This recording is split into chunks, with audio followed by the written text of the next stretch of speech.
اللہ اکبر۔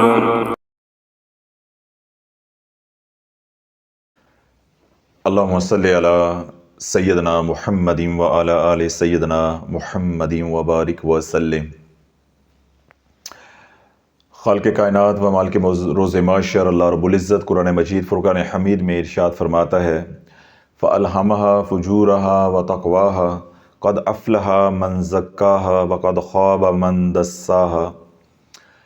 ہم نے شر بھی تمہارے اندر رکھ دیا اور خیر کو بھی تمہارے اندر رکھ دیا، نیکی بھی تمہارے اندر ہے، بدی بھی تمہارے اندر ہے، موسیٰ بھی تمہارے اندر ہے اور فرعون بھی تمہارے اندر ہے۔ پھر اللہ رب العزت نے انبیاء علیہ السلام کے ذریعے ہدایت بخشی کہ انبیاء علیہ السلام نے آ کے فریضہ نبوت کو ادا کیا اور تفریق کر کے انسانوں کو اپنے اپنے وقت پہ بتاتے رہے کہ کون سا رستہ جو ہے وہ بدی والا ہے اور کون سا رستہ جو ہے وہ نیکی والا ہے، کون سا رستہ خیر والا ہے اور کون سا رستہ شر والا ہے، کون سا رستہ موسیٰ والا ہے اور کون سا رستہ فرعون والا ہے۔ پھر جن کے نصیب میں ہدایت تھی وہ ہدایت پاتے گئے اور جن کے نصیب میں ہدایت نہیں تھی وہ گمراہ ہوتے گئے یا اپنی گمراہی پہ قائم رہے۔ اللہ رب العزت نے آگے جو بات ارشاد فرمائی ہے وہ یہ قد افلح من زکاہا وقد خاب من دساہا، جس نے اپنے نفس کو پاک کر لیا یعنی وہ ہدایت پا گیا، اس کے بعد اس نے اپنے نفس کا تزکیہ کروا لیا تو وہ کیا ہوگا؟ کامیاب۔ فلاح کے معنی ہے ایسی کامیابی جس کامیابی کے بعد ناکامی کا ڈر نہ ہو۔ دنیا کی ہر کامیابی چاہے وہ جس بھی درجے کی ہو اس کے بعد ہمیشہ ہمیشہ کی ناکامی ہو جاتی ہے، وہ وقتی کامیابی ہوتی ہے۔ جس طرح آج آپ جو ہے وہ CSS کر کے آپ ایک آفیسر لگ جاتے ہیں، آپ 20 سال کے لیے 25 سال کے لیے آفیسر ہوں گے، پھر ہمیشہ کے لیے وہ آفیسری ختم ہو جائے گی۔ آج آپ جج بن جاتے ہیں 3 سال کے لیے یا 5 سال کے لیے آپ جج ہوں گے، اس کے بعد جب آپ ریٹائر ہو جائیں گے تو ہمیشہ ہمیشہ کے لیے ججی جو ہے وہ ختم ہو جائے گی۔ ایسے ہی کوئی دکاندار ہے، صنعت کار ہے، ڈاکٹر ہے، انجینئر ہے، کوئی بھی شعبہ ہے اس کا، تو وہ اس کی جو کامیابی ہے وہ کیا ہے؟ وقتی ہے۔ لیکن جو جنت کی کامیابی ہے اللہ رب العزت نے اس کو فلاح سے تعبیر کیا ہے، تو فلاح اس کو کہتے ہیں کہ ایسی خوشی جس کے بعد غم نہ ہو، ایسی نعمت جس کے چھننے کا ڈر نہ ہو، ایسی کامیابی جس کے بعد پھر ناکامی کا ڈر نہ ہو۔ یعنی جو آپ کو عہدہ منصب مل گیا پھر وہ ہمیشہ ہمیشہ کے لیے ہے، تو اس کو کہتے ہیں فلاح۔ تو جو انبیاء علیہ السلام کے طریقے پہ آگے، انبیاء علیہ السلام کا جو ہدایت والا رستہ ہے وہ انہوں نے اپنا لیا اور اپنے نفس کو پاک کر لیا، وہ کامیاب ہو گئے۔ اور جو ایسا کرنے میں رہ گئے یعنی پیچھے رہ گئے تو ان کے لیے رب نے کیا فرمایا؟ قد افلح من زکاہا وقد خاب من دساہا، وہ پھر ہمیشہ ہمیشہ کے لیے ناکام ہو گئے جن کا نفس جو ہے وہ آلودہ رہ گیا۔ تو اللہ بولو آج ہم کلمہ پڑھ کے بھی، ہم حضور علیہ الصلوۃ والسلام کا کلمہ تو ہم نے پڑھ لیا، اللہ پہ ایمان لے آئے، حضور علیہ الصلوۃ والسلام کی نبوت اور رسالت کی گواہی بھی دے دی، لیکن ہمارے جو نفس ہیں ان کا تزکیہ نہیں ہوا، یعنی ہم نے گناہوں والی زندگی جو ہے وہ نہیں چھوڑی، حضور کی غلامی والی زندگی جو ہے وہ اپنائی نہیں ہے، ہم نے دنیا کی غلامی والی زندگی جو ہے وہ اپنائی۔ جب نفس پاک نہیں ہوگا تو نفس کا کام ہے خواہشات پیدا کرنا۔ کیا کرنا؟ خواہشات۔ تو جب خواہشات پیدا ہوتی ہیں تو کوئی اس کا تزکیہ کرنے والا نہ ہو تو انسان پھر خواہشات کا غلام ہو جاتا ہے کہ مجھے یہ بھی مل جائے، مجھے یہ بھی مل جائے، مجھے یہ بھی مل جائے۔ تو جو خواہشات کا غلام ہو گیا یا غلام بن کر رہا اس کے لیے تو رب فرما رہا ہے قد افلح من زکاہا وقد خاب من دساہا، پھر وہ آلودہ نفس جس کا ہے وہ ہمیشہ ہمیشہ کے لیے ناکام ہو گیا۔ تو کامیابی کس میں ہے؟ حضور علیہ الصلوۃ والسلام کی غلامی میں، اپنے نفس کو پاک کرنے میں۔ تو اللہ جب اپنے نفس کو پاک کر لیں گے تو کیا ہوگا؟ ہمارا ظاہر اور باطن بھی پاک ہو جائے گا، ظاہر اور باطن بھی مطمئن ہو جائے گا، ہم جو بدنی بیماریاں ہیں ان سے بھی